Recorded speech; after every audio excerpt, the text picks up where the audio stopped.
Hello बच्चों, welcome back. कैसे हैं सब लोग? मजे में? Good. So after long time जो हमारा छोटा सा पार्ट रह गया था पीओसी के पार्ट 4 का, वो डिस्कस करने जा रहे हैं हम दोस्तों। अब तक हमने देखा था जेल्डाल मेथड हमारी बाकी थी और हमने नाइट्रोजन एस्टिमेशन में सिर्फ ड्यूमास मेथड कवर की थी, बराबर है। Now let us begin with the next method, Kjeldahl method. Okay, very easy method, थोड़ा सा उसका कैलकुलेशन हार्ड है दोस्तों, लेकिन कोई बंदा कभी पूछता नहीं कि कैलकुलेशन कैसे आया जेल्डाल का। This is not physical chemistry my friends, that's why derivation कैसा है यहाँ इंपॉर्टेंट नहीं है। हालांकि मैं बताऊंगा वो कैसे डिराइव हुआ है इक्वेशन, लेकिन it is not mandatory for you to remember all that particular derivation part. Directly formula learn कर लेंगे तो भी चलेगा, कोई इश्यू नहीं है, ठीक है। Let us begin with this particular Kjeldahl method दोस्तों। अगेन ये नाइट्रोजन एस्टिमेशन की मेथड है।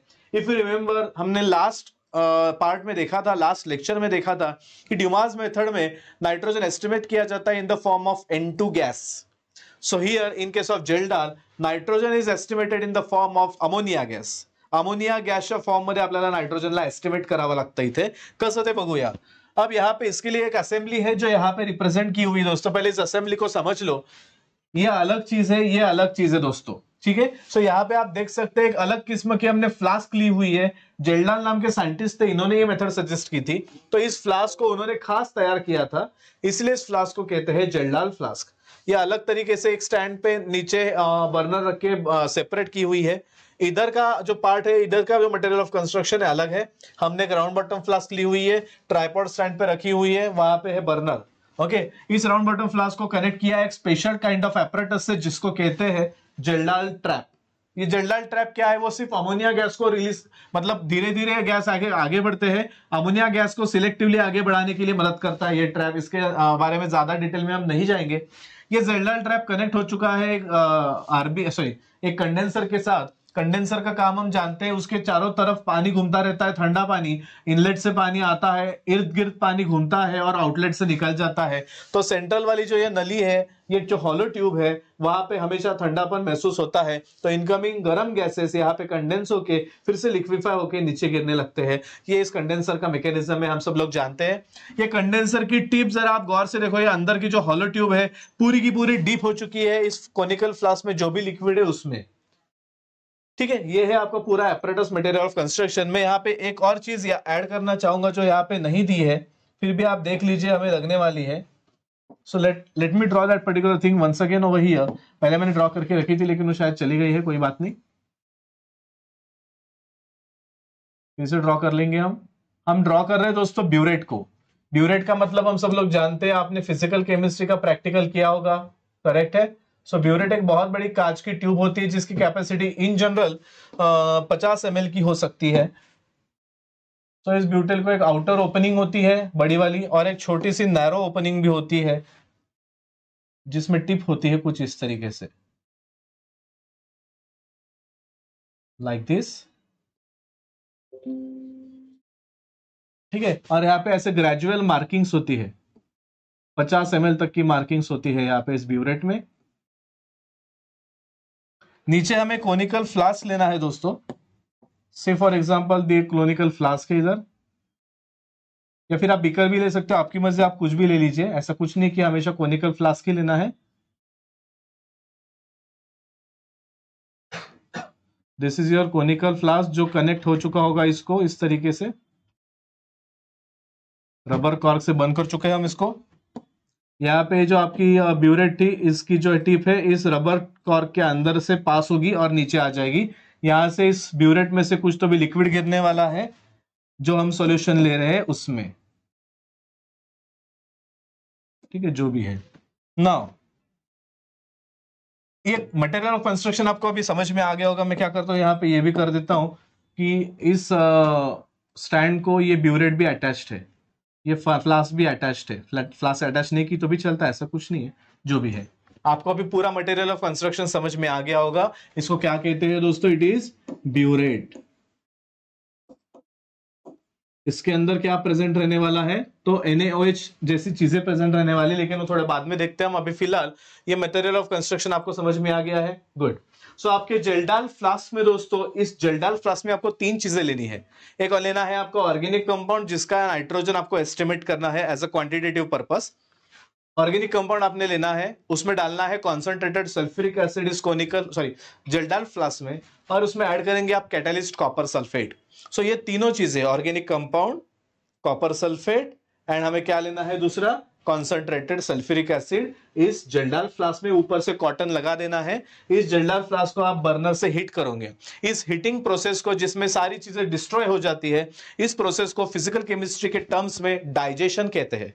डाइजेशन का मतलब destruction of a molecule into smaller parts और डिफरेंट फ्रैगमेंट्स। ओके, सो ये डाइजेशन किया जा रहा है, मॉलिक्यूल को तोड़ के हम हमारे कन्वीनियंस के हिसाब से इसको अलग अलग प्रोडक्ट्स में तब्दील कर रहे हैं। तो ये डाइजेशन हो रहा है दोस्तों यहाँ पे जेल्डाल फ्लास्क में। तो होता क्या है, कॉपर सल्फेट नाम के इस कैटालिस्ट के प्रेजेंस में ऑर्गेनिक कंपाउंड में जो नाइट्रोजन है, वो नाइट्रोजन सल्फ्यूरिक एसिड के साथ कंबाइन हो जाता है एंड अमोनियम सल्फेट तैयार हो जाता है, NH4SO4। ओके, सो NH4SO4 जो ऑब्वियसली NH4 टेकन ट्वाइस होता है, बिकॉज SO4 में 2 माइनस होते हैं एंड NH4 के ऊपर एक ही प्लस होता है, तो 2 माइनस को न्यूट्रलाइज करने के लिए NH4 ट्वाइस लेना ही पड़ेगा। सो अमोनियम सल्फेट प्रेसिपिटेट हो जाएगा जब सल्फ्यूरिक एसिड के साथ नाइट्रोजन कंटेनिंग कंपाउंड डाइजेस्ट किया जाएगा जेल्डाल फ्लास्क में। समझते का क्या म्हणतोय? सो ये जो अमोनियम सल्फेट प्रेसिपिटेट हुआ है इस डाइजेशन फ्लास्क में, जेल्डाल फ्लास्क में, ये पूरा का पूरा मटेरियल ट्रांसफर करना है इस राउंड बॉटम फ्लास्क में। इस राउंड बॉटम फ्लास्क में ऑलरेडी आपके पास एक्सेस मॉलिक्यूल्स ऑफ NaOH रहेंगे। हम excess of NaOH a base हम इस राउंड बॉटम फ्लास्क में ले रहे हैं दोस्तों। डाइजेशन फ्लास्क या जेल्डाल फ्लास्क का सारा मटेरियल आपको ट्रांसफर करना है, इसको ओपन करके ट्रांसफर कर देना है इस एक्सेस ऑफ NaOH वाले सॉल्यूशन में। सब कुछ ऐड हो जाएगा और यहाँ पे भी बॉइलिंग शुरू है। अमोनियम सल्फेट जो बना था, सल्फ्यूरिक एसिड जो एक्सेस बचा होगा थोड़ा बहुत, वो एक्सेस ऑफ NaOH के साथ न्यूट्रलाइज हो जाएगा।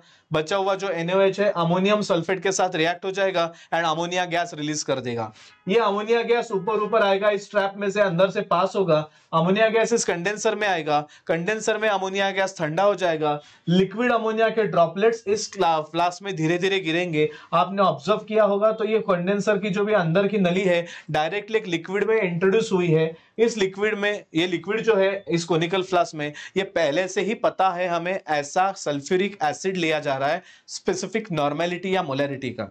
ठीक है, सो यहाँ पे लिखा हुआ है known volume of a standard acid. Say for example 1 molar concentrated sulphuric acid यहाँ पे मौजूद है।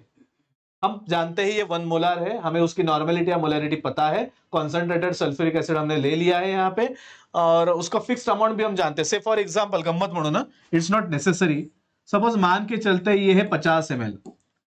कितना है हमारा non volume of standard concentrated sulphuric acid कितनी क्वांटिटी में है? 50 ml में है, ऑलरेडी हम जानते हैं। जैसे ही अमोनिया गैस डायरेक्टली, ठीक है, अमोनिया गैस भले ही लिक्विड में तब्दील हो गया कंडेंसर की वजह से, लेकिन जैसे अगर हम इस नली को थोड़ा ऊपर रखते हैं तो ये लिक्विड नीचे करते समय एटमॉस्फेरिक प्रेशर की वजह से फिर से गैसियस स्टेट में कन्वर्ट हो सकते हैं, because ammonia naturally is gaseous in nature at room temperature. वो बस यहाँ पे गर्म था, ठंडा होने की वजह से थोड़ी देर के लिए लिक्विफाई हो गया, वो इमीडिएटली गैसियस स्टेट में कन्वर्ट हो सकता है और इस वजह से रिजल्ट्स फॉल्टी आ सकते हैं। तो इसलिए डायरेक्टली अमोनिया जो भी लिक्विड बनेगा वो डायरेक्टली इंट्रोड्यूस हो जाना चाहिए आपके 50 ml suppose 1 molar concentrated sulphuric acid में। तो होगा क्या, ये जो जितना भी अमोनिया यहाँ पे बनेगा वो सारा अमोनिया रिएक्ट हो जाएगा सल्फ्यूरिक एसिड के साथ। फिर से वही लॉजिक जो यहाँ पे हुआ था, ammonia and sulphuric acid will get combined so as to form ammonium sulphate NH3। Sulphuric एसिडचा एक H काढून घेईल अमोनियम आणि मग SO4 सोबत रिएक्ट होऊन जाईल, असे 2 NH3 at a time react होतील। सो अमोनियम सल्फेट की प्रेसिपिटेट यहाँ पे बन जाएगी। समझ में आ रही बात? सो फिर से एक बार बोलता हूं क्या क्या प्रोसीजर की है, फिर हम इस पार्ट की तरफ आएंगे। गौर से सुनिए एक बार फिर से, शांति से बताऊंगा, अच्छे से सुनना है। जेल्डाल फ्लास्क आपको लेनी है, इसमें आपको ऐड करना है ऑर्गेनिक कंपाउंड जिसका नाइट्रोजन आपको क्वांटिटेटिवली एस्टिमेट करना है। ऐसा ऑर्गेनिक कंपाउंड आपने जेल्डाल फ्लास्क में डाला, उसमें आपने डाल दिया concentrated sulphuric acid excess quantity में and copper sulphate as a catalyst, और उसको बर्न किया, जलाया, हीट किया, जो भी किया, बॉइल किया। So in that case digestion process start हो जाएगी। जो भी नाइट्रोजन होगा आपके ऑर्गेनिक कंपाउंड में, ये नाइट्रोजन रिएक्ट हो जाएगा आपके सल्फ्यूरिक एसिड के साथ so as to produce ammonium sulphate. अब जितना नाइट्रोजन होगा ऑर्गेनिक कंपाउंड में उतना रिएक्ट होकर अमोनियम सल्फेट प्रेसिपिटेट बन गई होगी। सल्फ्यूरिक एसिड बचा होगा, जो अब नाइट्रोजन है ही नहीं तो बचा हुआ sulphuric acid as it is पड़ा होगा। इन सारे के सारे डाइजेशन फ्लास्क के मटेरियल को जो excess sulphuric acid, ammonium sulphate and copper sulphate as a catalyst possess कर रहा है, इसको इंट्रोड्यूस करना है आपको इस राउंड बॉटम फ्लास्क में जिसमें ऑलरेडी एक्सेस ऑफ NaOH है। अब जो एक्सेस ऑफ H2SO4 अनरिएक्टेड यहाँ पे बचा हुआ है वो H2SO4 इस NaOH के साथ न्यूट्रलाइज हो जाएगा। बचा हुआ NaOH अमोनियम सॉरी जो भी अमोनियम सल्फेट है उसके साथ रिएक्ट हो जाएगा। सो NaOH and ammonium sulphate react होने की वजह से यहाँ पे अमोनिया की फ्यूम्स निकलेंगी। ये अमोनिया की फ्यूम्स जेल्डाल ट्रैप से होते हुए कंडेंसर में जाएंगी। कंडेंसर में वो लिक्विफाई होंगी, ठंडी होंगी and drop by drop ammonia liquid धीरे धीरे गिर जाएगा इस कोनिकल फ्लास्क में, जिसके अंदर already concentrated sulphuric acid non volume में प्रेजेंट है, स्टैंडर्ड सल्फ्यूरिक एसिड। जैसे अमोनिया का लिक्विड इस सल्फ्यूरिक एसिड में गिरेगा, ammonia is a base, sulphuric acid is a acid, ammonia and sulphuric acid की अब रिएक्शन हो जाएगी एंड फिर से क्या जनरेट हो जाएगा, अमोनियम सल्फेट। जितना अमोनिया आ रहा है बस उतने ही सल्फ्यूरिक एसिड रिएक्ट हो जाएंगे एंड अमोनियम सल्फेट बनेगा। अब अमोनियम सल्फेट यहाँ पे बचा एंड अमोनिया गैस खत्म हो गया तो कुछ ना कुछ सल्फ्यूरिक एसिड रह गया होगा। से फॉर एग्जाम्पल हमने 50 ml सल्फ्यूरिक एसिड लिया है, कितना इस्तेमाल हुआ है हम नहीं जानते, लेकिन कुछ तो भी रह गया होगा। अब कितना रह गया अगर ये पता चल गया तो कितना इस्तेमाल हो गया अमोनिया के साथ रिएक्ट होने में ये पता चल जाएगा। जितना रिएक्ट हुआ अमोनिया के साथ उतना ही अमोनिया बना होगा और उस अमोनिया जो भी बना है वो पता चलने के बाद आप फॉर्मूला में डालेंगे तो आपका आंसर आ जाएगा। सो थोड़ा सा रिवर्स जाना पड़ता है, इसको बैक टाइट्रेशन जैसे भी कहा जा सकता है एक सेंस में, ठीक है। सो यहाँ पे जैसे कि हमने कहा अमोनिया सारा का सारा आ गया, वो अमोनियम सल्फेट में तब्दील हो गया। बचा हुआ सल्फ्यूरिक एसिड जो है अभी हम टाइट्रेट करने वाले हैं, टाइट्रेशन में डालने वाले हैं। यही फ्लास्क उठा के हमने यहाँ पे रख दी है दोस्तों, इसमें अमोनियम सल्फेट बन चुका है एंड बचा हुआ सल्फ्यूरिक एसिड जो अमोनिया था ही नहीं, अमोनिया खत्म हो गया था, जो अनरिएक्टेड सल्फ्यूरिक एसिड है अब उसको हम डिटेक्ट करने वाले हैं कि कितना रह गया। हमने क्या किया, अभी एक ब्यूरेट ली है, इस ब्यूरेट में हमने क्या किया हुआ है, NaOH का सॉल्यूशन भरा हुआ है। सपोज हमने यहाँ पे 50 ml सॉल्यूशन भरा हुआ है, किसका, NaOH का, ठीक है। अब यहाँ पे हमने क्या कर दिया, फिनोप्थेलिन इंडिकेटर डाला है। हम जानते हैं एसिड बेस रिएक्शन है, नीचे है सल्फ्यूरिक एसिड, ऊपर है base. So sulphuric acid and base, it is the acid base titration, जिसका इंडिकेटर होता है फिनोप्थेलिन इंडिकेटर। आपने इनऑर्गेनिक केमिस्ट्री में पढ़ा होगा, जब न्यूट्रलाइजेशन हो जाता है, सारा का सारा एसिड न्यूट्रलाइज हो जाता है बेस से, तो एंड पॉइंट पे फिनोप्थेलिन पिंकिश कलर दे देता है, लाइट बेबी पिंक कलर दे देता है, जिसका मतलब है सारे के सारे H2SO4 के मोल्स कंज्यूम हो चुके हैं NaOH के साथ। वो एंड पॉइंट आपको नोट करना पड़ता है। Am I correct? Good. So अब हम क्या करेंगे, फिनोप्थेलिन इंडिकेटर के 2-3 ड्रॉप्स डाल दिए, अच्छे से शेक किया। अब हमने ब्यूरेट के नोजल को या फिर उस टैप को ओपन किया एंड धीरे धीरे NaOH नीचे गिर रहा है। कोनिकल फ्लास्क को कांस्टेंट शेक करते रहो, NaOH गिरेगा, बचे हुए सल्फ्यूरिक एसिड के साथ रिएक्ट हो जाएगा, NaOH गिरेगा, सल्फ्यूरिक एसिड के साथ रिएक्ट हो जाएगा। दोस्तों एक वक्त आएगा, धीरे धीरे 50 ml से नीचे नीचे आता गया है, 45 ml, 40 ml, 35 ml, ऐसे नीचे नीचे आता जा रहा है। सल्फ्यूरिक एसिड जितना होगा उसके साथ वो रिएक्ट होता जा रहा है। एक वक्त आएगा दोस्तों जिसको एंड पॉइंट कहते हैं, जहां पे सारे सल्फ्यूरिक एसिड को न्यूट्रलाइज कर दिया होगा NaOH ने। अब H2SO4 बचेंगे क्या यहाँ पे? नहीं। अब जो एक्सेस ऑफ NaOH गिरेगा, वो एक्सेस ऑफ NaOH फिनोप्थेलिन इंडिकेटर के साथ रिएक्ट हो जाएगा एंड वहां पे पिंक कलर जनरेट हो जाएगा। That will be your end point where sulphuric acids are completely finished. So कितना NaOH लगा वो देख लो। सपोज हमने 50 ml NaOH लिया था, 30 ml तक NaOH लग गया। 30 ml तक NaOH लग गया मतलब 30 ml पर्यंत ते खाली आले, 50 ml होतो 30 ml पर्यंत खाली आले, मतलब कितना इस्तेमाल हुआ NaOH? 20 ml, बराबर है। 20 ml NaOH इस्तेमाल हुआ है। सल्फ्यूरिक एसिड कितना होगा फिर वो पता चल जाएगा हमें। अगर दोनों एक मोलरिटी के तो 20 ml सल्फ्यूरिक एसिड लगा होगा। 20 ml सल्फ्यूरिक एसिड लगा होगा तो हमने यहाँ पे लिया था 50, तो 50 में से 20 ही रह गए थे जो न्यूट्रलाइज हो गए NaOH के साथ, मतलब 30 ml सल्फ्यूरिक एसिड खर्च हो चुके हैं। तो 30 ml सल्फ्यूरिक एसिड अमोनिया के साथ रिएक्ट हुए हैं, तो फिर उससे हम पता लगाएंगे अमोनिया की क्वांटिटी और फिर वो अमोनिया की क्वांटिटी फॉर्मूला में डाल के नाइट्रोजन को एस्टिमेट करेंगे। भावना है, होप सो आपको समझ में आ गई होंगी। बहुत ही ज्यादा थ्योरेटिकली यहाँ पे सब कुछ लिख के दिया हुआ है जो मैंने ओरली आपको एक्सप्लेन किया है। ओके, आगे बढ़ते हैं दोस्तों। अभी हम कैलकुलेशन वाले पार्ट की तरफ जाते हैं। जरा गौर से देखना, ये बहुत ही इंपॉर्टेंट पार्ट है दोस्तों। ये वाला जो यहाँ पे दिया हुआ है ना एनसीईआरटी ने, ये सबसे इंपॉर्टेंट पार्ट है समझने के लिए। क्या किया है देखिए, जो मैंने बड़बड़ की वही यहाँ पे अभी सीक्वेंस फॉर्म में लिख के दिया हुआ है। ऑर्गेनिक कंपाउंड हमने लिया है, इसमें क्या प्रेजेंट था, सल्फ्यूरिक एसिड, ऑर्गेनिक कंपाउंड का nitrogen and sulphate gets combined to form ammonium sulphate. यहाँ पे बना था वो हमने इंट्रोड्यूस कर दिया NaOH में। सो ये अमोनियम सल्फेट NaOH के साथ रिएक्ट हुआ। अब जैसे ही अमोनियम सल्फेट सोडियम के साथ रिएक्ट हुआ, सोडियम सल्फेट बना Na2SO4। अब Na2SO4 मतलब 2 सोडियम, तो कॉमन सेंस से NaOH कितने लगेगा, 2 लगेगा, तो सोडियम सल्फेट दो मॉलिक्यूल्स ऑफ, यहाँ पे दो अमोनियम है ही तो दो मॉलिक्यूल्स ऑफ अमोनिया निकला एंड बाकी का वाटर मॉलिक्यूल है। ये बहुत इंपॉर्टेंट दोस्तों to remember this particular change. एक सल्फ्यूरिक एसिड के लिए कितने NaOH लगे हुए हैं दोस्तों? 2। आई रिपीट, ऑर्गेनिक कंपाउंड मध्ये नायट्रोजन होता, तो नायट्रोजन सल्फ्यूरिक ऍसिड सोबत रिॲक्ट झाला आणि अमोनियम सल्फेट बनला। या अमोनियम सल्फेटला आपण याच्यात टाकलं होतं, आठवतंय? NaOH त्या अमोनियम सल्फेट सोबत रिॲक्ट झाला, उरलेला NaOH बाकीच्या सल्फ्यूरिक ऍसिडला न्यूट्रलाइज करेल, त्याच्याशी काही घेणं देणं नाही। NaOH अमोनिया सोबत रिॲक्ट झाला आणि अमोनियम सल्फेटचं कन्व्हर्जन अमोनियात झालं आणि सोडियम सल्फेट बनलं। सो सोडियम सल्फेटचा फॉर्म्युला Na2SO4 है, म्हणजे NaOH किती लागला? 2। मतलब एक सल्फ्यूरिक एसिड के लिए 2 लगेंगे NaOH, मतलब double the quantity of sulphuric acid will B NaOH। तो एका मॉलिक्यूल साठी 2 NaOH। तो अगर मैं NaOH के विथ रिस्पेक्ट टू बात करूंगा तो एक सल्फ्यूरिक एसिड मतलब डबल NaOH, एक NaOH मतलब half sulphuric acid. Is it okay? So हमेशा आपको half the quantity of NaOH चाहिए सल्फ्यूरिक एसिड के लिए। Is that okay? आगे बढ़ते हैं दोस्तों, होप सो आपको समझ में आ रहा होगा। ये जो अमोनिया 2 मॉलिक्यूल्स रिलीज हुए थे, यहाँ पे जो अमोनिया रिलीज हो रहे थे वो कंबाइन हो रहे थे सल्फ्यूरिक एसिड के साथ। आप देख सकते हैं दोस्तों यहाँ पे 2 मॉलिक्यूल्स ऑफ अमोनिया एक मॉलिक्यूल ऑफ सल्फ्यूरिक एसिड के साथ कंबाइन होते हैं, ये हाइड्रोजन एक एक ऐड हो जाएंगे एंड 2 मॉलिक्यूल्स ऑफ अमोनियम बन जाएगा, NH4 taken twice and SO4 तैयार हो जाएगा। Again this point to be noted my Lord, H2SO4 एक है, अमोनिया 2 है, मतलब एक क्वांटिटी ऑफ H2SO4 मतलब डबल क्वांटिटी ऑफ अमोनिया। तो एक अमोनिया मतलब 2 इधर लेके जाना पड़ेगा, half quantity of sulphuric acid, मतलब ammonia and NaOH twice quantity में चाहिए सल्फ्यूरिक एसिड के कंपैरिजन में। सो सल्फ्यूरिक के डबल हमेशा अमोनिया एंड NaOH है, तो अमोनिया एंड NaOH के कंपैरिजन में सल्फ्यूरिक एसिड हमेशा हाफ है। क्लियर हो रहा है? ओके, ये बहुत इंपॉर्टेंट है इस वाले पार्ट को समझने के लिए। ये बहुत ही हॉरिबल तरीके से लिख के दिया जाने की वजह से हम यहाँ पे कंफ्यूज होते हैं। मैं इसको मेरे तरीके से अरेंज करता हूं। देखिए उन्होंने कहा है let the mass of organic compound taken be m। हम हमेशा जानते हैं ऑर्गेनिक कंपाउंड जो भी हम लेते हैं वो हमेशा कितनी क्वांटिटी में होता है? m ग्राम वाले क्वांटिटी में होता है, उसमें कोई इंटरेस्ट नहीं हमें, हम पता है हमें। अब volume of sulphuric acid of molarity m taken is VmL। जो सल्फ्यूरिक एसिड हमने लिया हुआ है मोलरिटी m का पता नहीं हमें कितना, यहाँ पे मैंने 50 ml टाइम पास के लिए लिखा था, ठीक है। सो वो कितना लिया है हमने? VmL लिया हुआ है, ठीक है। सो हम यहां पे लिखते हैं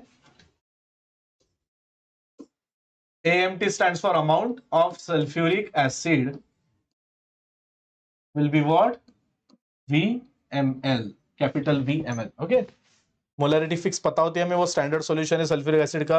volume of NaOH of molarity m use for titration of excess sulphuric acid. जो हमने यहां पे NaOH लिया है, थोड़ा सा सरक गया नहीं, ओके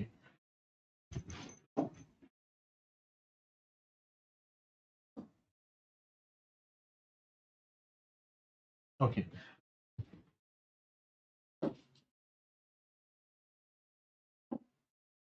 तो जो हमने यहाँ पे NaOH लिया है, ये NaOH ये एक्सेस ऑफ सल्फ्यूरिक एसिड को टाइट्रेट करने के लिए कितना लगा है ये हमें देखना है। तो यहाँ पे उन्होंने क्या किया, देखो amount of sulphuric acid is VmL and volume of NaOH of molarity m। जो वॉल्यूम ऑफ NaOH है इन ब्यूरेट, ऐसा मैं इसको और ज्यादा मॉडिफाई करता हूं तो और ज्यादा समझ में आएगा। Volume of NaOH present in burette use for titration of excess sulphuric acid will be what? V1 ml। तो यहाँ पे हमने ये जो NaOH लिया है ये क्या है? 50 ml, मतलब ये है V1 ml, और हमने ये वाला जो 50 ml लिया है वो क्या है? VmL। Hope you are getting. अब आगे बढ़ते हैं दोस्तों, अब गौर से पढ़िए V1 ml of NaOH of molarity m। ये पहला पॉइंट हो गया, ये दूसरा पॉइंट हो गया। अब तीसरा पॉइंट पढ़िए, V1 ml NaOH of molarity m, okay, is equals to V1 upon 2 ml of H2SO4 of molarity m। ये क्या लिखा है अभी? V1 ml NaOH म्हणजे V1 by 2 ml H2SO4। हे कसं काय लिहिलं? Yes yes yes, now you are getting. आपके दिमाग में आया होगा कि ये मैंने क्यों कहा था, इंपॉर्टंट है, थोडंसं सरकलेलं आहे। अब आपण याला रबच करून टाकू ना, ठीक आहे। तुम्हाला मी काय सांगितलं होतं? सल्फ्यूरिक ऍसिडच्या ट्वाइस NaOH आहे किंवा सल्फ्यूरिक ऍसिडच्या ट्वाइस अमोनिया आहे। सो जर मी म्हणतोय V1 ml हा आपला NaOH आहे, तर सल्फ्युरिक ऍसिड काय असणार आहे NaOH च्या हाफ असणार आहे. दॅट्स फॉर V1 ml अगर NaOH है तो sulphuric acid will B V1 का half, that is what V1/2.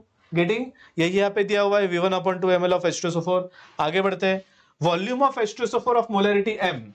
अब हम चाहिए हमें वॉल्यूम ऑफ, ये फोर्थ पॉइंट है, volume of H2SO4 of molarity M.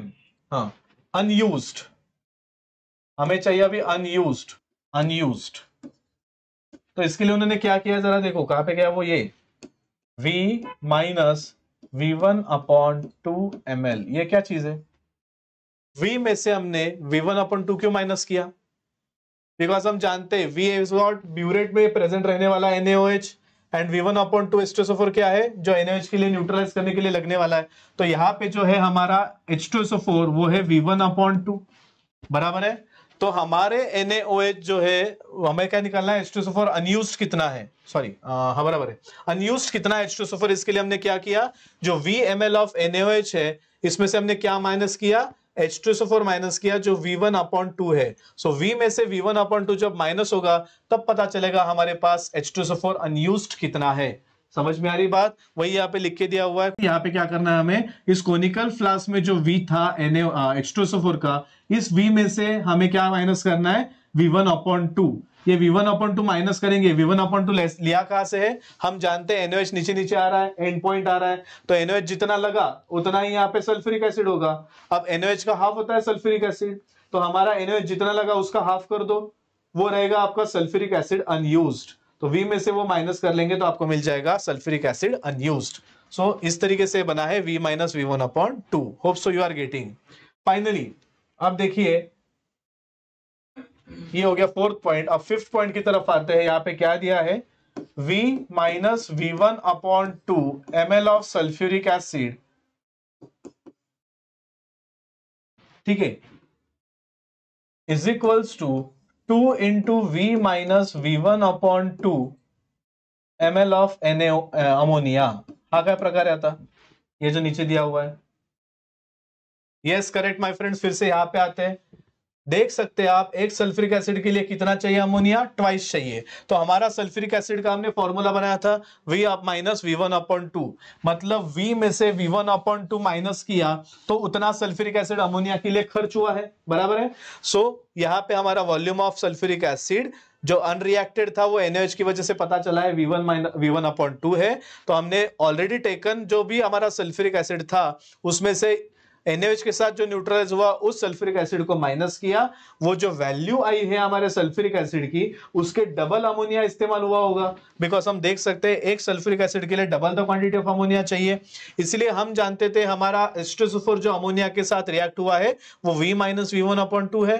तो अमोनिया क्या होगा, twice the quantity of H2SO4. इसलिए V माइनस V1/2 के आगे क्या लिखा हुआ है, ट्वाइस लिखा हुआ है. तो ये सारी चीजें एक के नीचे एक ऐसा लिखने की वजह से समझ में नहीं आती है. वो आपको अभी समझ में आ गया होगा, ठीक है. अब 2 into V माइनस V1/2 हो गया. अब फाइनली हम हमारा कैलकुलेशन करेंगे सिक्स्थ पॉइंट, ठीक है. 1000 ml में 1 मोलार अमोनिया में कितने ग्राम्स होते हैं, 17 ग्राम होता है अमोनिया, या फिर 14 ग्राम ऑफ नाइट्रोजन, बरोबर ना. अमोनियाचा टोटल मॉलिक्युलर वेट 17 आहे, किंवा नुसतंच नाइट्रोजनचा ऍटॉमिक मास कन्सिडर केला तर तो 14 है, ठीक है. तो वो पूछ रहे हैं इतने 1000 ml अमोनिया में इतने हैं, तो ये वाले अमोनिया में कितने, 2 into V minus V1/2 of ammonia में कितने रहेंगे. सिंपल क्रॉस मल्टीप्लीकेशन है. Therefore x is equals to 17. क्या लिया है, 14 लिया शायद उन्होंने, हाँ तो 14 ले लेते हैं हम भी, लेकिन आप 17 भी ले सकते हैं, ऐसा कुछ नहीं. 14 है, सपोज यहाँ पे हम 14 कंसिडर करते हैं. 14 into 2 into V minus V1/2, ठीक है. ये उधर चला गया तो ये नीचे आ जाएगा, डिवाइडेड बाय 1000, ठीक है. ये हो गया आपका पर्टिकुलर अमोनिया का क्वांटिटी, सॉरी नाइट्रोजन की क्वांटिटी इतने अमोनिया में, बराबर है. अब हमें फॉर्मूला बनाना है. फॉर्मूला में हम जानते हैं हमारा क्या रह गया है, इसके आगे आपको क्या करना पड़ेगा, मोलैरिटी ऐड करनी पड़ेगी. हम नहीं जानते मोलैरिटी कितनी है, बराबर है. अब हमें क्या चाहिए, ये पूरा का पूरा कैलकुलेशन हमारा हो गया है. मल्टीप्लाइड पे हम हमेशा जानते हैं क्या करना रहता है, 100/m. That is what your formula. अब आप इस 1000 इसके 2 जीरोस निकाल दो, इन 2 जीरो से ये 14/10 तो 1.4 हो जाएगा. So one and the same thing. Hope so you are getting what I am trying to say. सगळं कळलं का? डायरेक्टली फॉर्म्युलाचा रट्टा मारा, अदरवाइज कसा आला ते मी इथे सांगितलेलं आहे. ठीक आहे, परत एकदा सांगायची गरज असेल तर मी सांगतो, नीट ऐका परत काय केलेलं आहे. कॅल्क्युलेशनच्या बाबतीत सांगतो, मराठीत सांगतो म्हणजे लवकर समजेल. अमोनिया गॅस रिलीज झाला होता, याच्यामध्ये H2SO4 सोबत रिॲक्ट होऊन अमोनियम सल्फेट बनला होता. आपल्याला फाइंड आउट करायचं आहे किती अमोनिया रिलीज झालाय. त्यासाठी आपल्याला माहिती पाहिजे किती सल्फ्युरिक ऍसिड वापरला गेलाय. किती सल्फ्युरिक ऍसिड वापरला गेला हे कसं ओळखायचं? तर उरलेला सल्फ्युरिक ऍसिड जो उरला असेल ना, काही सल्फ्युरिक ऍसिड वापरला गेला, काही उरला, जो उरलेला सल्फ्युरिक ऍसिड आहे त्याला टायट्रेट करायचंय नॉन मोलॅरिटी ऑफ NaOH सोबत. तर आपण असंच्या असं इकडे घेतलंय. जो सल्फ्युरिक ऍसिड उरला असेल, माहित नाही, आपण 20 ml ऑफ सल्फ्युरिक ऍसिड घेतला होता, त्यातला काही सल्फ्युरिक ऍसिड रिॲक्ट झाला, काही उरला. जो उरलाय तो आपण आता वापरतोय. NaOH खाली खाली येतंय, टायट्रेशन व्हायला लागलंय. एंड पॉइंटला कळणार NaOH किती लागला. तर NaOH किती लागला तो आहे VA1 ml. आपल्याला माहिती या कॅल्क्युलेशन नुसार NaOH च्या अर्धा H2SO4 आहे. मग जो H2SO4 रिॲक्ट झाला असेल तो याचा अर्धा असेल, V1 च्या अर्धा असेल. म्हणून H2SO4 जो रिॲक्ट झाला NaOH सोबत तो आहे V1/2. मग जो रिॲक्ट झाला आहे तो उरलेला H2SO4 असणार आहे. मग टोटल जे काय आपण घेतलं होतं VML, त्याच्यातनं तो उरलेला मायनस करावा लागेल ना सल्फ्युरिक ऍसिड जो NaOH सोबत रिॲक्ट झालाय, म्हणून V - V1/2. मग अशा पद्धतीने सल्फ्युरिक ऍसिड जो उरला होता तो आपण ओरिजिनल सल्फ्युरिक ऍसिड मधनं मायनस केला. तर आता कळलं की किती सल्फ्युरिक ऍसिड अमोनिया सोबत रिॲक्ट झालाय. सो V - V1/2 म्हणजे किती रिॲक्ट झालाय अमोनिया सोबत ते कळेल. पण आपण इथे बघतोय सल्फ्युरिक ऍसिडचा डबल अमोनिया आहे, म्हणून V - V1/2 जो आपला सल्फ्युरिक ऍसिड होता त्याचा डबल अमोनिया आपला तिथे असणार आहे. म्हणून आपण इथे काय केलं, 2 × V - V1/2 ammonia. Mug 1000 ml of ammonia मध्ये 14 ग्रॅम नायट्रोजन असतो, तर 2 × V - V1/2 अमोनिया मध्ये किती हे केलं, क्रॉस मल्टिप्लाय करून आपल्याला हा फॉर्म्युला मिळाला. नेहमीच्या प्रथेप्रमाणे 100/m लिहिलं, पण इथे मोलॅरिटी लागणार आहे म्हणून तिथे कॅपिटल M पण ऍड केला. अशा पद्धतीने हा फॉर्म्युला तयार झाला. Hope so you are getting now this Kjeldahl method. सबसे हार्ड मेथड यही थी. लास्टली ये कभी कोई पढ़ता नहीं है, पढ़ लीजिए. जेल्डाल मेथड एप्लीकेबल नहीं है कौन से कंपाउंड्स में नाइट्रोजन के लिए? तो वो कहते हैं ऐसे कंपाउंड्स में जहां नाइट्रोजन नाइट्रो के फॉर्मेट में, जैसे कि नाइट्रोबेंजीन, नाइट्रोमीथेन, उसका नाइट्रोजन एस्टिमेट नहीं हो सकता. यहाँ पे आगे अजो ग्रुप्स, डाइजोनियम सॉल्ट है, अजोबेंजीन है, para hydroxy azobenzene, para amino azobenzene, aniline yellow, अगर आपको याद होगा. तो ऐसे अजो कंपाउंड्स के नाइट्रोजन को भी वो एस्टिमेट नहीं कर सकता. And finally nitrogen present inside the ring, pyrrole है, पिरिडिन है, तो जिसमें रिंग का पार्ट है नाइट्रोजन, वहां पे भी ये एस्टिमेशन फेल हो जाता है. 3 चीजों में. नीट 2022 से 23 में पूछा गया क्वेश्चन है ये. So nitrogen estimation for Geldahl method is not applicable in 3 cases. One, in the compounds which contains nitro group. Second, the compounds which are having azo group. And third, the compounds which are having nitrogen as a part of ring. Say for example, pyridine, pyrrole, purine वगैरह वगैरह, pyrimidine. ठीक है, वो सारी चीजें. Okay, तो इससे अच्छे मेथड ड्यूमास मेथड बन जाएंगी. फिर ड्यूमास में ऐसे कोई एक्सेप्शन नहीं है. ठीक है, क्यों ऐसा होता है? Because nitrogen of this compound can not be changed into what, ammonium sulphate. उनके नाइट्रोजन अमोनियम सल्फेट में तब्दील ही नहीं हो सकते, तो आगे की रिएक्शन हो ही नहीं सकती, ऐसा उन्होंने कहा है. Finally moving towards the problem. Problem देखो कितना बड़ा दिखता है, लेकिन उसका सोल्यूशन बहुत छोटा है. क्या कहते हैं वो? During estimation of nitrogen present in an organic compound by Kjeldahl's method, the ammonia evolve from 0.5 gram of a compound. अब हम जानते हैं हमारा कंपाउंड, मतलब ये जो स्मॉल m है वो कितना दिया है हमें देखना है, वो दिया है 0.5 ग्राम. बराबर है. आगे बढ़ते हैं. In Kjeldahl estimation of nitrogen neutralize 10 ml of 1 molar sulphuric acid. हम जानते हैं हम अमोनिया के फॉर्मेट में निकाल रहे हैं. सो 10 ml मतलब V - V1/2 दिया हुआ है उन्होंने. तो अमोनिया निकालने के लिए 2 × V - V1/2 मतलब ये करना पड़ेगा 2 × 10, तो टोटल बन गया 20. तो इसकी वैल्यू, सॉरी ये यहाँ पे इसकी वैल्यू क्या आ जाएगी, 20 आ जाएगी. मोलैरिटी कितनी बताइए 1, तो यहाँ पे 1 लिखा जाएगा. स्मॉल m बताया गया है 0.5. डायरेक्टली वैल्यूज पुट कर दो, आपको परसेंटेज ऑफ नाइट्रोजन डायरेक्टली मिल जाएगा. इतना आसान है दोस्तों. मेथड समझने में मुश्किल है, कैलकुलेशन समझने में मुश्किल है, कोई जरूरत ही नहीं ना. डायरेक्टली अगर आपने ये वाला पार्ट याद रख लिया, कौन डबल है कौन हाफ है वगैरह, और आपने फॉर्मूला लर्न कर लिया, तो आपको ये प्रॉब्लम्स कितने भी मुश्किल क्यों ना हो आसानी से सॉल्व करते आ जाएंगे. Hope you are getting this Kjeldahl method. दोस्तों आगे वाले पार्ट में हम पढ़ेंगे बची हुई मेथड्स को बहुत ही डिटेल में. तो चलो बच्चों आगे की मेथड स्टार्ट कर देते हैं. अभी हमने देख लिया अब तक जिल्डल मेथड को, आपको अच्छे से समझ में आ गया होगा ये उम्मीद है। लेट अस बिगिन विद अब सब सारी की सारी मेथड्स ना बहुत आसान है दोस्तों, ठीक है। तो पहली जो मेथड हम देखने जा रहे हैं अब डिटेक्शन ऑफ हैलोजन है। हमारी क्वालिटेटिव एनालिसिस में हमने जो भी मेथड्स देखी थी वो बहुत ही ज्यादा सिमिलर है इन क्वांटिटेटिव एनालिसिस वाले मेथड से, अगर आपने कंपेयर किया होगा तो। नहीं भी किया तो कोई फर्क नहीं पड़ता है, याद कर लीजिएगा, ठीक है। सो हैलोजन्स को डिटेक्ट करने वाली जो मेथड है वो कैरियस नाम के साइंटिस्ट ने फाइंड आउट की, इसलिए इस साइंटिस्ट के नेम से इस रिएक्शन को जाना जाता है कैरियस मेथड। इस कैरियस मेथड में स्पेसिफिकली हमें कांच की ट्यूब इस्तेमाल करनी है, अप्रोक्सीमेटली 50 सेंटीमीटर दोस्तों, 30 सेंटीमीटर की तो बस स्केल होती है, उससे आगे 20 सेंटीमीटर की स्केल, मतलब इतनी बड़ी ये ट्यूब रहती है कांच की, जिसको क्या कहते हैं, कैरियस ट्यूब। आज के जमाने में इसको ऐसे बॉटल को जैसे लीड होती है, एक नीचे सिलेंड्रिकल शेप होता है और ऊपर से ढक्कन होता है, आजकल के जमाने में वैसे मिल रही है, लेकिन पुराने जमाने में क्या किया जाता था, इस टेस्ट ट्यूब जैसी ये रहती थी कैरियस ट्यूब 50 सेंटीमीटर की और 2 सेंटीमीटर इसकी थिकनेस होती थी। अब इसमें क्या करना रहता था, हमें क्या करना रहता था, तो फ्यूमिंग नाइट्रिक एसिड डाल देना था और सिल्वर नाइट्रेट, ठीक है। तो हम क्या करेंगे, सबसे पहले सिल्वर नाइट्रेट डाल देंगे, वोटर्स इंक, वोट देने के बाद जो यहाँ पे नाखून को जो काले कलर की इंक लगाई जाती है उसको सिल्वर नाइट्रेट कहते हैं दोस्तों। तो ये जो सिल्वर नाइट्रेट है यहाँ पे मौजूद है, सो इस कैरियस ट्यूब में सबसे पहले आप सिल्वर नाइट्रेट डालोगे। आपको याद होगा मैंने क्वालिटेटिव एनालिसिस में लासेंस टेस्ट के समय, यस सोडियम फ्यूजन टेस्ट के समय वो सोडियम फ्यूजन ट्यूब आपको बताई थी, बराबर है। देखिए बीच में यहाँ पे आपको नजर आ रही होगी ये सोडियम फ्यूजन ट्यूब रखी हुई है। इस सोडियम फ्यूजन ट्यूब के अंदर ऑर्गेनिक कंपाउंड डाला जाएगा जिसमें से हैलोजन को एस्टिमेट करना होगा आपको, ठीक है। सो हमने ऊपर से वो टेस्ट ट्यूब छोड़ दी है, सोडियम फ्यूजन ट्यूब छोड़ दी है जो फिट इसमें बैठ गई है। तो नीचे की तरफ क्या है, आपका सिल्वर नाइट्रेट सॉल्यूशन है, यहाँ पे डायगोनली क्या फिक्स हो गई है आपकी सोडियम फ्यूजन ट्यूब जिसमें ऑर्गेनिक कंपाउंड है। अब आप ऊपर से डालिएगा फ्यूमिंग नाइट्रिक एसिड, फ्यूम्स निकलता हुआ जो नाइट्रिक एसिड होता है वो आप ऊपर से डालेंगे, वो यहाँ पे आ जाएगा। अब ये जो कांच की जो ट्यूब है आपकी टेस्ट ट्यूब जैसी, मैं पुराने जमाने की बात कर रहा हूं, तो उसको लेना है, टेस्ट ट्यूब होल्डर में पकड़ना है एंड बर्नर को ऑन कर देना है। बर्नर के ऊपर इसकी जो ऊपर की ओपनिंग है उसको धीरे से आप स्लैंट करके रखेंगे तो हीट की वजह से ये कांच मेल्ट होना शुरू हो जाएगी। जैसे मेल्ट होगा, एक ग्लास रॉड ले लीजिए, इस ग्लास रॉड से इस मोल्टन जो भी कांच है, इस कांच को ऐसे इस तरीके से चिपकाइए, एक दूसरे के नजदीक लाइए, वो कांच जो मोल्टन है एक दूसरे के साथ फ्यूज हो जाएगी और उसको खींच लीजिएगा, एक लंबी रेश तैयार हो जाएगी, लंबा एक टेक्सचर तैयार हो जाएगा, उसको निकाल लीजिए बाहर, उस टेस्ट ट्यूब को, इस कैरियस ट्यूब को निकाल लेंगे तो कुछ इस तरीके का शेप नजर आएगा, ठीक है। अब आपको क्या करना है, इस पर्टिकुलर कैरियस ट्यूब को स्टैंड के ऊपर कनेक्ट कर देना है, जैसे हमने कल ब्यूरेट को कनेक्ट किया था, तो उसी सिमिलर मैनर में यहाँ पे भी आपको क्या करना है, स्टैंड लगाना है जिसको ये कैरियस ट्यूब कनेक्टेड होगी। नीचे से बर्नर स्टार्ट कर दीजिए, जैसे ही हीटिंग स्टार्ट हो जाएगी silver nitrate and fuming nitric acid boil होने की वजह से इस सोडियम फ्यूजन ट्यूब के अंदर चले जाएंगे।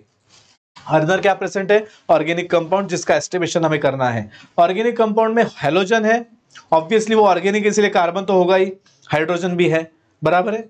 नाइट्रोजन एंड सल्फर होने के चांसेस है, so in that case nitrogen and sulphur को डिस्ट्रॉय करने के लिए ही हम फ्यूमिंग नाइट्रिक एसिड इस्तेमाल करते हैं। हमने वहां पे भी देखा था क्वालिटेटिव एनालिसिस के सोडियम फ्यूजन टेस्ट के पार्ट में कि नाइट्रोजन एंड सल्फर अगर वहां पे बन जाते हैं सॉल्ट, तो उनको डिस्ट्रॉय करने के लिए नाइट्रिक एसिड की जरूरत पड़ती है। सो सिमिलरली यहाँ पे भी नाइट्रिक एसिड का वही रोल है।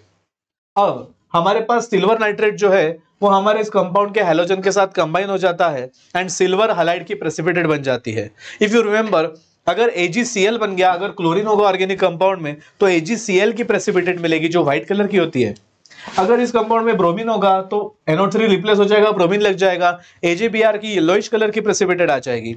और अगर यहाँ पे आयोडीन होगा तो NO3 हट के आयोडीन लग जाएगा और सिल्वर आयोडाइड की प्रेसिपिटेट येलो कलर की आपको मिल जाएगी। जो भी है, एक बार वो प्रेसिपिटेट मिल गई, इस बर्नर को बंद कर दो, इस कैरियस ट्यूब को निकाल लो, ठंडा होने के बाद इसको ब्रेक कर दो ऊपर से, जो ऐसा यहाँ पे दिखाया है। ब्रेक करने के बाद आपको ये सारी की सारी चीजें उंडेल देनी है एक बाउल में, कांच का बाउल भी ले सकते हो, पेट्री डिश भी ले सकते हो, कोई इशू नहीं है। इस बाउल में उंडेल देने के बाद इसको ग्लास रॉड से सोडियम फ्यूजन ट्यूब को ब्रेक कर दो। ऑर्गेनिक कंपाउंड जो रिएक्ट हो चुका था, जिसका हैलोजन रिएक्ट हो चुका था आपके सिल्वर के साथ to form what, silver halide, वो सेपरेट हो गया होगा, ठीक है। कार्बन का CO2 एंड हाइड्रोजन का H2 बन गया होगा, उससे हमें कोई मतलब नहीं है। अब ये जो AgX की प्रेसिपिटेट है, AgCl, AgBr या AgI, इस सारे गंदगी में पड़ा हुआ रहेगा, वो उस गंदगी में से हटाने के लिए हमें क्या करना है, उसको अच्छे से फिल्टर कर लेना है, सारी चीजें हटा देनी है, सॉलिड को जो है निकाल लेना है। ये सॉलिड को व्हाइट कलर का सॉलिड, येलोइश कलर का सॉलिड या येलो कलर का सॉलिड जो भी है उसको आपको लेना है। लेने के बाद उसको अच्छे से ड्राई करना है। ड्राई करने के बाद उसका वजन लेना है। सिल्वर हैलाइड का आपको वजन मिल जाएगा। अब सिल्वर हैलाइड का वजन मिलने के बाद हम जानते हैं हमारे कोई भी हमारे ऑर्गेनिक कंपाउंड का जो वजन होता है उसको हम क्या कहते हैं, एम ग्राम। और हमारे कोई भी प्रेसिपिटेट का, यहाँ पे कौन सी प्रेसिपिटेट है, AgX है, तो हमारी AgX के प्रेसिपिटेट का वजन जो हमने ड्राई करके लिया वो रहेगा M1 ग्राम। मैंने आपको याद होगा तो क्वांटिटेटिव के शुरुआत में बताया था कि क्या ट्रिक होनी चाहिए। यस एग्जैक्टली, जिस भी कंपाउंड को हमें टेस्ट करना है, फॉर एग्जांपल जैसे कि यहाँ पे दिया भी होगा, आई थिंक सो, देखिए यहाँ पे परसेंटेज ऑफ हैलोजन कैसे निकालना है। सो जिसको भी टेस्ट करना है आपको यहाँ पे, सो परसेंटेज ऑफ हैलोजन कैसे निकाला जाए उन्होंने बताया है। जिस भी हैलोजन को टेस्ट कर रहे हैं उसका क्या चाहिए, atomic mass. So atomic mass of halogen आप लेंगे divided by molecular mass of what, AgX, जो भी प्रेसिपिटेट बनती है उसका मॉलिक्यूलर मास। मैंने बहुत शुरुआत में बोला था जेल्डाल और ड्यूमास को छोड़कर बाकी सब जगह पे ये टेक्निक, ये ट्रिक इस्तेमाल होती है। जिसका भी एस्टिमेशन करना है उसका एटॉमिक मास ऊपर, वो जिस फॉर्मेट में प्रेसिपिटेट हुआ है उस प्रेसिपिटेट का मॉलिक्यूलर मास नीचे। मॉलिक्यूलर मास ऑफ प्रेसिपिटेट, यहाँ पे कौन सी प्रेसिपिटेट है, सिल्वर हैलाइड, बराबर है, हो गया। अब ये थोड़ा सा प्रॉब्लम है, ये x इस तरीके से मैं लिखता हूं इनटू M1। M1 क्या होता है, हमारे सिल्वर हैलाइड का जो भी मॉलिक्यूलर वेट हमने तो ले लिया, AgX से पता चलेगा, एंड AgX की जो हमने प्रेसिपिटेट को ड्राई करके वजन लिया वो क्या आ जाएगा, M1। अब हमें परसेंटेज चाहिए तो यहाँ पे हम क्या करेंगे, 100 अपॉन m। आपको याद होगा तो ये हमेशा किया जाता है, तो वहां पे 100 अपॉन m कर देंगे, वहां पे वो भूल गए शायद से, 100 अपॉन m वहां पे किया जाना चाहिए, तब जाके आपको मिल जाएगा percentage of halogen. So say for example percentage of chlorine होगा तो एटॉमिक मास ऑफ क्लोरीन क्या है, 35.5, वो यहाँ पे लिखे जाएंगे। Molecular mass of silver chloride, silver का क्या है 108, क्लोरीन का है 35.5, ऐड करके सिल्वर क्लोराइड के प्रेसिपिटेट को आप यहाँ पे उसका जो मॉलिक्यूलर वेट है वो लिख लोगे। M1 जो है वो दिया जाएगा आपको, बराबर है, M आपके पास ऑलरेडी होगा, ठीक है। तो इस तरीके से सारे वैल्यूज डालने के बाद परसेंटेज ऑफ क्लोरीन मिल जाएगा। सिमिलरली परसेंटेज ऑफ ब्रोमीन के लिए एटॉमिक मास ऑफ ब्रोमीन यहाँ पे लिखेंगे, AgBr को मॉलिक्यूलर वेट के लिए उन दोनों के एटॉमिक मास को ऐड करके मॉलिक्यूलर वेट ड्रॉ कर लेंगे। M1 जो है आपका AgBr का जो वेट रहेगा आफ्टर फॉर्मेशन ऑफ AgBr वो ऑलरेडी प्रॉब्लम में दिया जाता है, वो यहाँ पे लिखा जाएगा। एंड गिवन वेट हमेशा m से रिप्रेजेंट किया जाता है, ये भी हम जानते हैं, तो m की जगह पे गिवन वेट लिखा जाएगा। इस तरीके से परसेंटेज ऑफ ब्रोमीन निकलेगा। Similar is the case with what, iodine. Hope so you are getting. So let us discuss one example over here my friends which is given in your NCERT। See क्या दिया है, in Carius method of estimation of halogen. So halogen के estimation में जो कैरियस method है इसमें उन्होंने क्या किया है, तो बताया है उन्होंने 0.15 ग्राम ऑफ ऑर्गेनिक कंपाउंड, मतलब उन्होंने स्मॉल m दिया हुआ है। सो 0.15 gram of organic compound will give how much, 0.12 gram of AgBr। सो हमें M1 भी प्रोवाइड कर दिया है, बराबर है।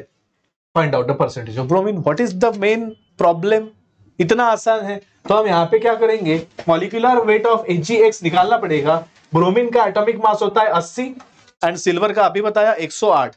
ऐड करने के बाद मॉलिक्यूलर वेट ऑफ AgX कितना बना, 188, वो यहाँ पे लिखा हुआ है, वो यहाँ पे लिख लेंगे। Atomic mass of halogen, bromine का एटॉमिक मास हम जानते हैं 80 होता है, एंड M1 प्रोवाइड किया हुआ है 0.12 एंड M प्रोवाइड किया गया है 0.15। सारी की सारी वैल्यूज रख दो, 100 से मल्टीप्लाई कर लो, आपको मिल जाएगा आपका percentage of bromine given in that particular compound. आसान है। सो दिखने में प्रॉब्लम्स बहुत बड़े बड़े दिखते हैं, लेकिन अगर फॉर्मूला लर्न है तो सब कुछ हो जाता है। जेल्डाल एंड ड्यूमास को अलग से लर्न करना पड़ेगा, अदरवाइज बाकी सारे क्वांटिटेटिव एनालिसिस के लिए एक ही प्रॉब्लम है, एक ही फॉर्मूला है, एक ही सॉल्यूशन है, इस तरीके से कह सकते हैं। क्या सॉल्यूशन था, मैंने कहा किसी भी एटम का परसेंटेज निकालने के लिए ड्यूमास एंड जेल्डाल को छोड़कर atomic mass of that particular element divided by वो एलिमेंट कौन से फॉर्मेट में प्रेसिपिटेट हो रहा है उस प्रेसिपिटेट का मॉलिक्यूलर वेट मल्टीप्लाइड बाय उस प्रेसिपिटेट का गिवन वेट दिया जाएगा, वो M1 ऊपर आएगा 100 upon m। m stands for given weight of the compound. Is that clear? All right. So this was your Carriers method, my friends. Let us move towards the next method for estimation of sulfur. Very easy task. एवढं झालं असेल अशी अपेक्षा आहे. Okay, तर एवढं आपण रब करूया आधी. काय होतं ते इकडे तिकडे मिक्स होऊन जातं, त्यामुळे प्रॉब्लेम होऊन जातो. त्यापेक्षा आपण हे सगळं रब करून घेऊ, म्हणजे पुढच्या गोष्टीसाठी आपल्याला क्लॅरिटी मिळते. ओके,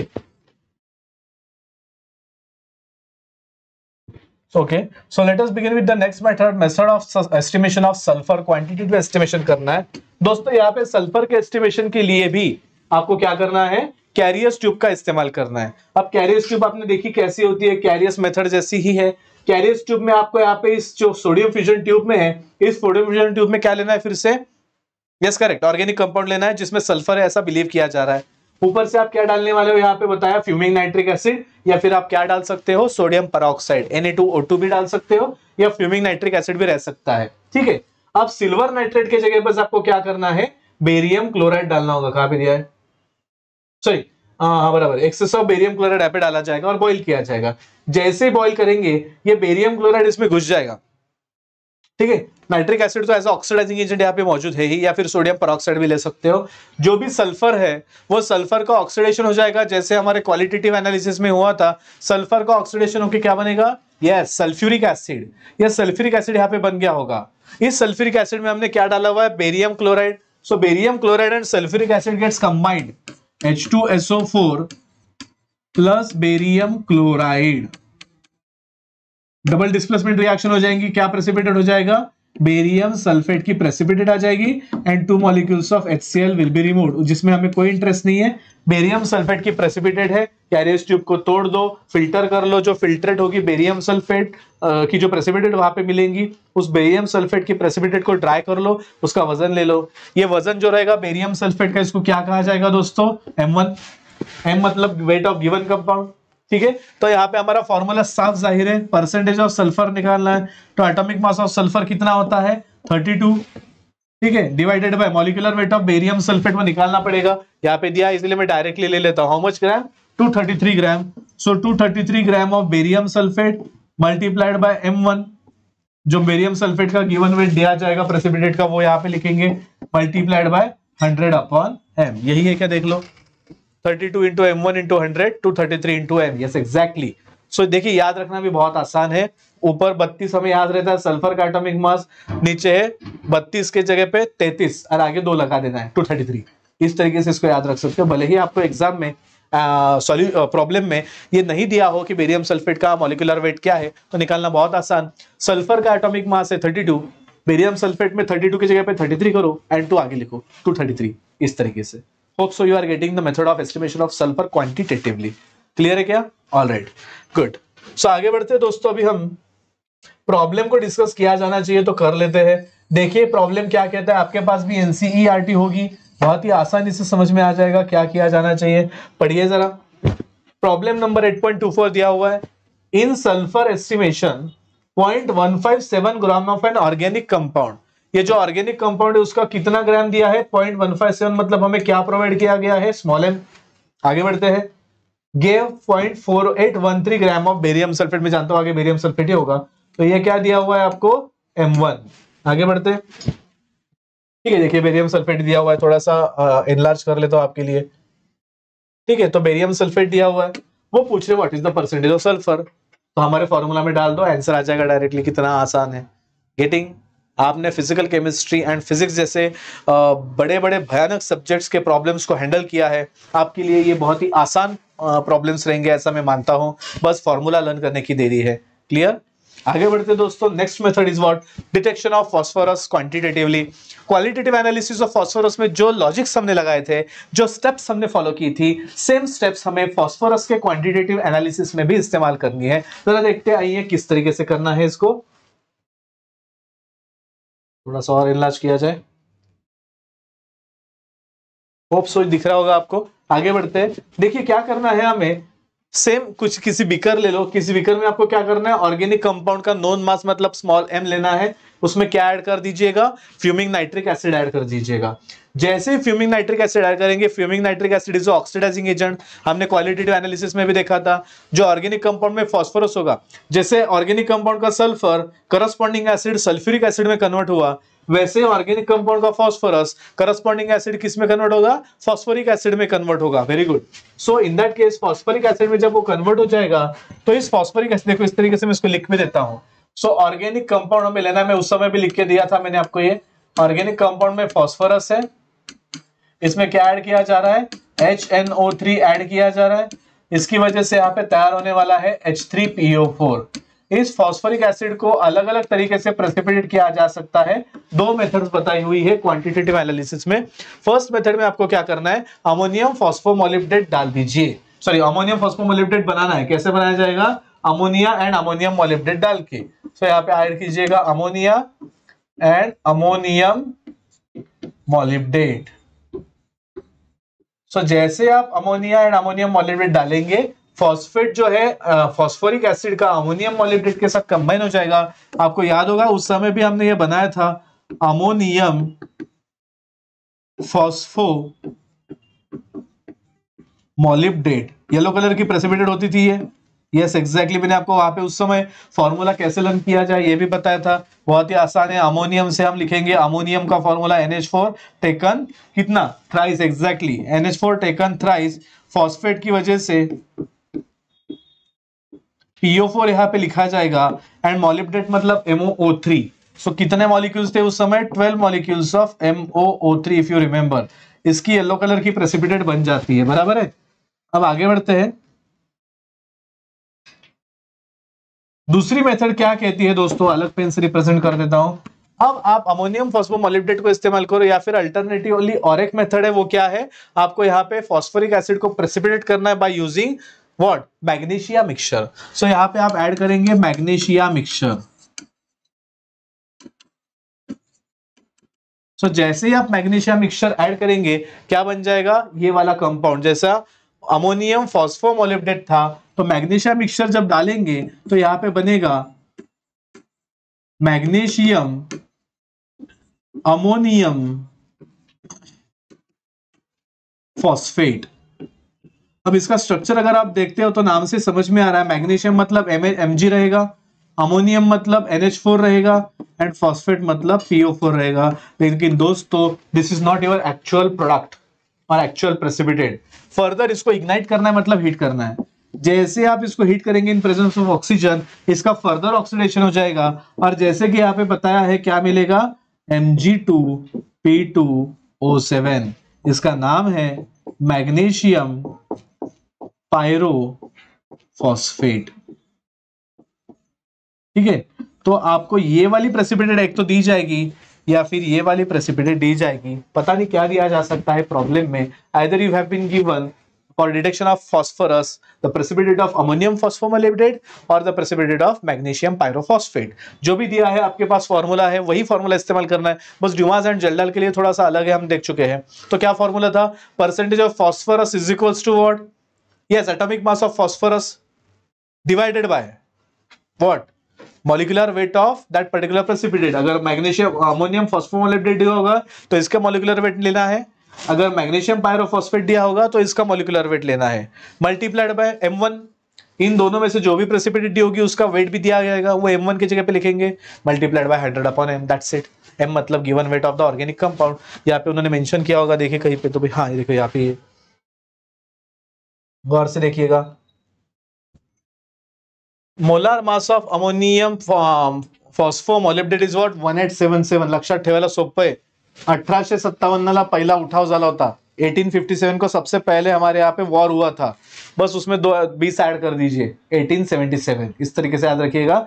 सो 1877 ग्राम ये किसका मोलिकुलर वेट है, अमोनियम फॉस्फोमोलिब्डेट, जो सबसे बड़ा फॉर्मूला है हमारे प्रैक्टिकल ऑर्गेनिक केमिस्ट्री में मौजूद रहने वाला। तो उसका मोलिकुलर वेट कितना है, 1877। तो हमें प्रॉब्लम आता है मैग्नीशियम पायरोफॉस्फेट अगर आ गया तो क्या, ये बहुत आसान है, 222, बहुत ही आसान है ना। तो 222 इज द मॉलिक्यूलर फॉर्मूला। देखिए इस तरीके से भी याद रख सकते हो, Mgb2 है, Pb2 है, तो 22 है मतलब यहाँ पे 222 रहेगा। ठीक है, so molecular weight of magnesium pyrophosphate is 222, तो molecular weight of ammonium phosphomolybdate will be 1877। वो बस उस मॉलिक्यूलर वेट की जगह पे रख दीजिए। 31 is the atomic mass of phosphorus. तो यहाँ पे 62 क्यों लिया, बिकॉज यहाँ पे फॉस्फोरस एक ही था तो 31 चल गया, लेकिन यहाँ पे फॉस्फोरस कितने हैं, 2 है, तो इसलिए 31 को डबल करके हमने एटॉमिक मास ऑफ फॉस्फोरस के जगह पे क्या लिखा है, 62। कब, जब फॉस्फोरस इज प्रेसिपिटेटेड और estimated as what, magnesium pyrophosphate. बाकी की सारी चीजें एज इट इज है, आप उसका मास निकाल के परसेंटेज ऑफ फॉस्फोरस निकाल लीजिए। समजते का सगळ्यांना काय म्हणतोय मी, वेरी गुड। नाउ ऑक्सीजन का परसेंटेज हमें निकालना है। So how to find out the percentage of oxygen. चलो बच्चों आगे बढ़ते हैं अभी हम हमारे लास्ट मेथड की तरफ, that is what, detection of oxygen. दोस्तों यहाँ पे एनसीईआरटी में 2 मेथड्स बताई हुई है। एक जो मेथड है वो हमारी ट्रेडिशनल मेथड है। क्या होता है, किसी भी ऑर्गेनिक कंपाउंड में ऑक्सीजन अगर है तो हम कार्बन एंड हाइड्रोजन को क्वांटिटेटिवली एस्टिमेट कर लेंगे।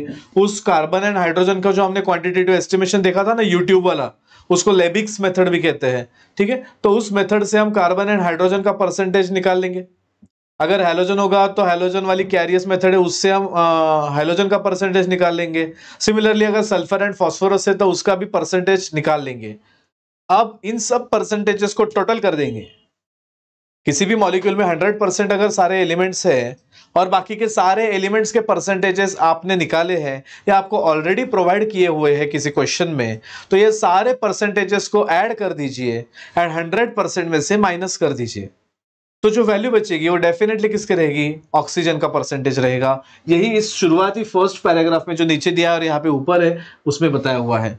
लेकिन और एक मेथड उन्होंने यहाँ पे बताई है प्रैक्टिकल अप्रोच से कि कैसे परसेंटेज ऑक्सीजन निकाला जाए, उसकी थियरी उन्होंने यहाँ पे दी हुई है। लेकिन मैंने मेरे मन से आपको अच्छे से समझ में आए इसलिए यहाँ पे ये डायग्राम दोस्तों बना के रखी हुई है। आप देख सकते हैं, तारीफ बाद में करना, अच्छे डायग्राम बनी है सर करके, लेकिन बनाने की कोशिश की। आपको ये इमेजिन होंगी तो समझ में आ जाता है इमीडिएटली क्या करना रहता है दोस्तों, है ना। सो let us begin with this particular technique. देखिए दोस्तों यहाँ पे हमने क्या किया है, एक राउंड बॉटम फ्लास्क ली हुई है। इस राउंड बॉटम फ्लास्क में हमने ऐड किया हुआ है ऑर्गेनिक कंपाउंड। ठीक है, ये जो ब्लू कलर का नजर आ रहा है आपको, यहाँ पे क्या मौजूद है, organic compound containing oxygen obviously. ठीक है, तो उन्होंने कहा ही है a definite mass of an organic compound. तो ये ऑर्गेनिक कंपाउंड है, सपोज इसको हम हमेशा की तरह क्या कहते हैं, स्मॉल एम।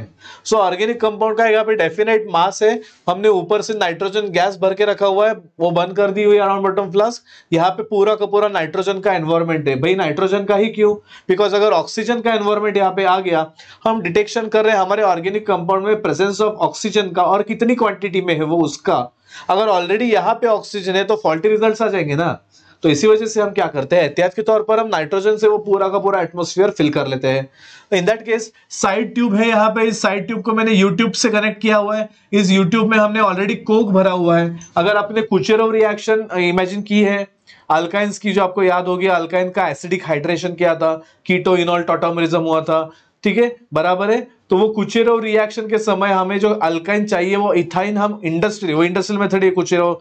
अब ये इथाइन को बनाने के लिए हमने और एक इंडस्ट्रियल मेथड इस्तेमाल की थी, बराबर है।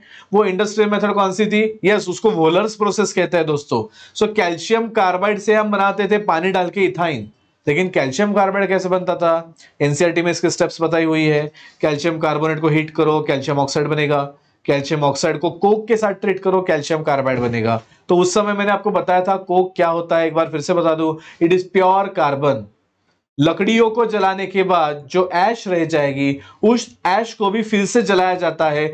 जब जलाने के बाद एक कंप्लीट सिर्फ कार्बन वाला ब्रिटल रॉक तैयार हो जाता है। बहुत ही ज्यादा ब्रिटल होता है वो, ठिसूळ असतो ते लगेच तुटतो। सो वो प्योर कार्बन का जो रॉक है उसको क्या कहा जाता है, कोक कहा जाता है। तो इस यूट्यूब में वो ऐसा कोक भरा हुआ है, अंगारा वगैरह असतो ना त्या टाइप मध्ये। सो ये कोक भरा हुआ है। इस कोक को जो है आपको रेड हॉट करना है, मतलब यहाँ पे इसके अंदर फर्नेस है, इमेजिन करो अंदर बहुत बड़ा होल है और अंदर लकड़ियां वगैरह रखी है, उसको जलाया जा रहा है। इस हीट की वजह से यहाँ का कोक कंटिन्यूअसली गर्म हो रहा है और वो रेड हॉट हो चुका है, जो लाल कलर से आपको नजर आ रहा है। ये रेड हॉट कोक यहाँ पे हमेशा रहेगा।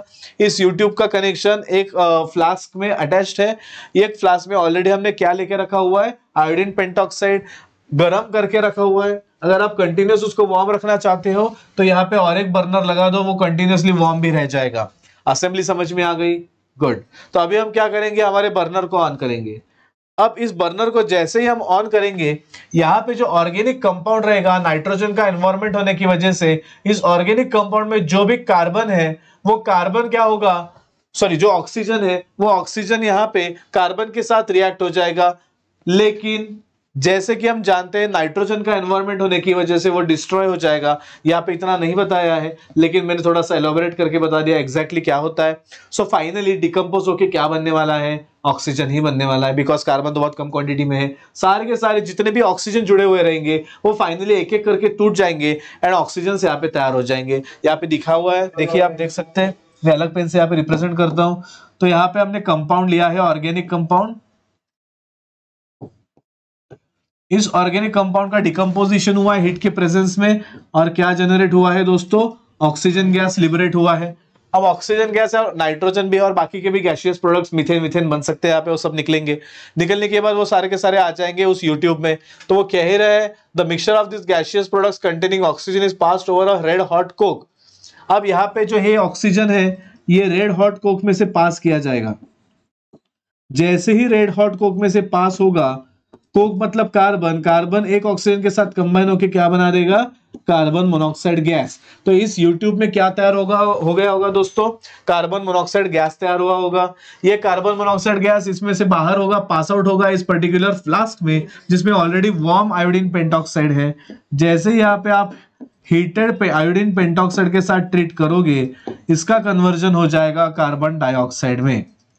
ठीक है, सो ये कार्बन डाइऑक्साइड को मेजर किया जाता है, और इसके साथ साथ ये कार्बन मोनोऑक्साइड का कार्बन मोनोऑक्साइड और ये इसके ऑक्सीजन कंबाइन होते जाते हैं। 5 ऑक्सीजन इसलिए 5 मोल्स आएंगे कार्बन मोनोऑक्साइड के, उसमें हमें कोई दिलचस्पी नहीं, वो बैलेंस करते समय देख लिया जाएगा। लेकिन ये सारे ऑक्सीजन निकलने के बाद रह जाएगा आयोडीन दोस्तों। So either you have to calculate the total mass of iodine, say it will be m1, or you can take the total mass of carbon dioxide, say it will be m1। यहाँ पे NCERT ने carbon dioxide का total mass लिया है, हमने carbon के estimation के समय ही देखा है कार्बन डाइऑक्साइड कितना बना है, कैसे पता लगाया जा सकता है। यहाँ पे जो गैस तैयार होगा, आगे आप KOH सॉल्यूशन की यूट्यूब लगा दीजिए, जो ऑलरेडी पता है कितना वजन है उसका। कार्बन डाइऑक्साइड उस KOH में प्रेसिपिटेट हो जाएगा, और वो प्रेसिपिटेट होने के बाद उसकी वेट ले लो, पहले वेट को इस फाइनल वेट से माइनस कर लो, टोटल वेट जो कार्बन डाइऑक्साइड का है वो मिल जाएगा आपको, और फिर उसको इस्तेमाल कर लो आपके फॉर्मूला में। फॉर्मूला जो मैंने पिछले बार बताया था वैसा ही रहेगा, जो भी प्रेसिपिटेट आई है उस प्रेसिपिटेट का जो एटॉमिक मॉलिक्यूलर वेट है वो डिनोमिनेटर में रहेगा, जिसका परसेंटेज एस्टिमेट किया जा रहा है उसका एटॉमिक मास ऊपर रहेगा, बराबर है। इधर m1 है एंड 100/m, वो हमेशा हम करते हैं, वही लॉजिक यहाँ पे भी अप्लाई किया जाएगा। तो ये सारी झमेले जो है मैंने यहाँ पे एक्सप्लेन करके दिए हुए आपको, ठीक है। होप आपको समझ में आ रहा होगा मैं क्या कह रहा हूं, ठीक है।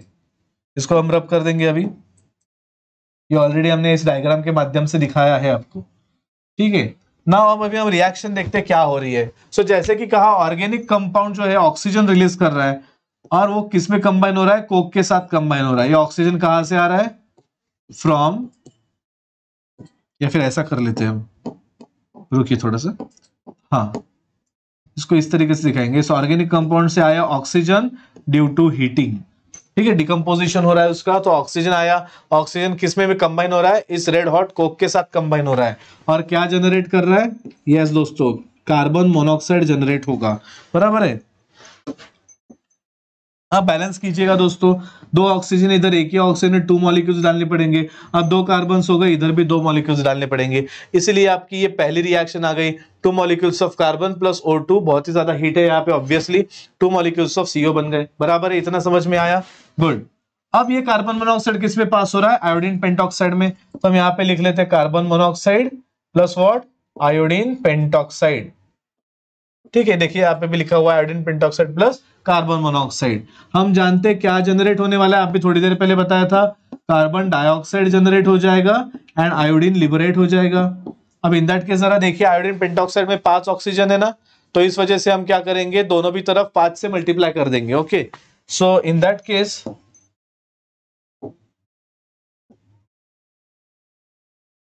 गौर से देखिएगा, जैसे कि इन्होंने किया, कार्बन मोनोऑक्साइड को 5 से मल्टीप्लाई करना पड़ेगा, कार्बन डाइऑक्साइड को भी 5 से मल्टीप्लाई करना पड़ेगा, इस तरीके से याद रख सकते हो। आयोडीन पेंटॉक्साइड में 5 ऑक्सीजन है, इसलिए कार्बन जो ऑक्सीजन का कंपाउंड है कार्बन वाला, उसको भी 5 से मल्टीप्लाई कर दो, बैलेंस हो गई ये रिएक्शन, आप केयरफुली ऑब्जर्व कर सकते हो। लेकिन दोस्तों हमें पहले इन दोनों भी रिएक्शन को इक्वलाइज करना होगा।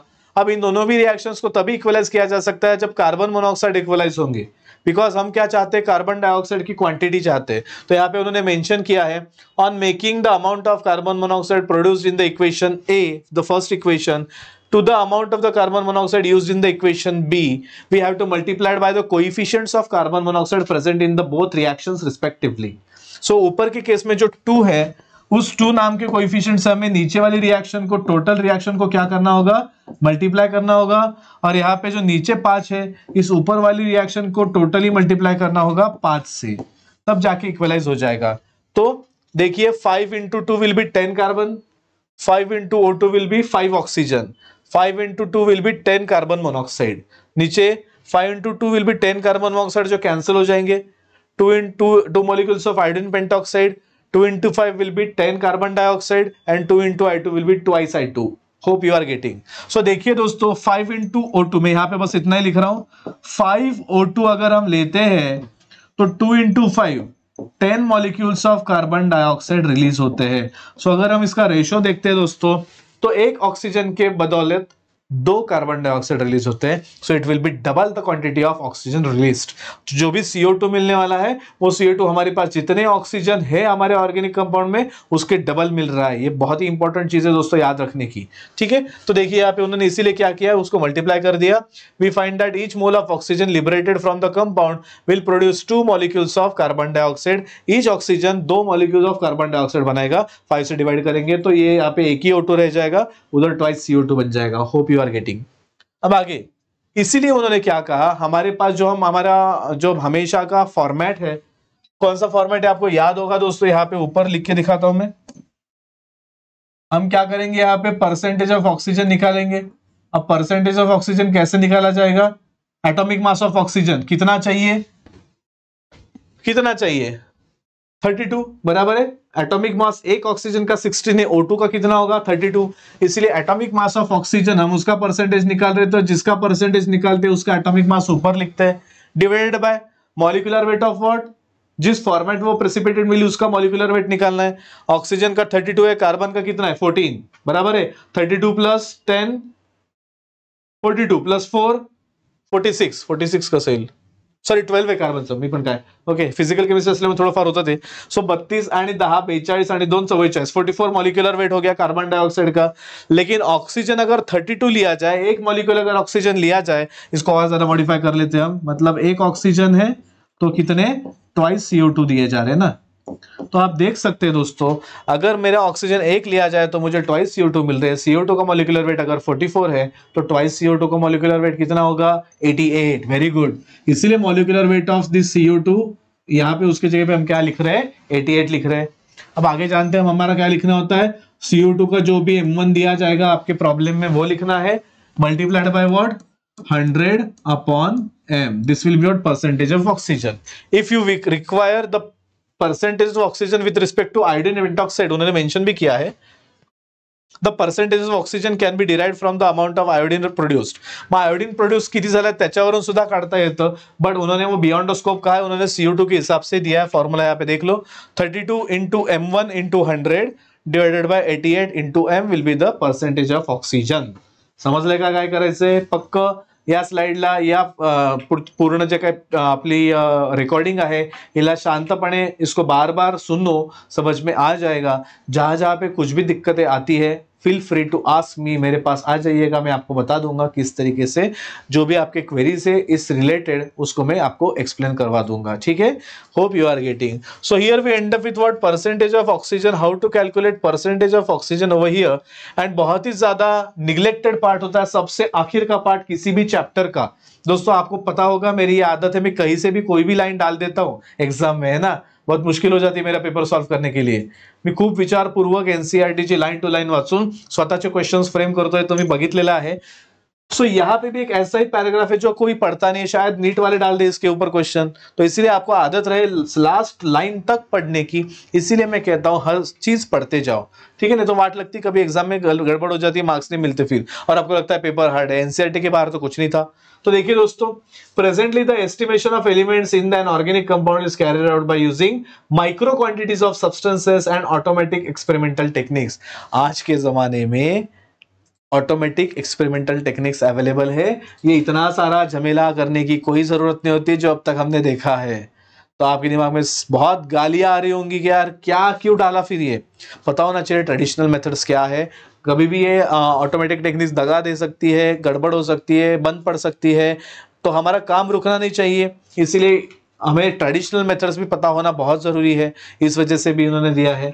उसके बाद the elements carbon, hydrogen and nitrogen, अगर किसी कंपाउंड में कार्बन है, हाइड्रोजन एंड नाइट्रोजन भी है, तो इन तीनों को एकदम से 1 मिनट के अंदर आप पता लगा सकते हो कि क्या क्या है और कितनी क्वांटिटी में है, by the using which apparatus CHN analyser.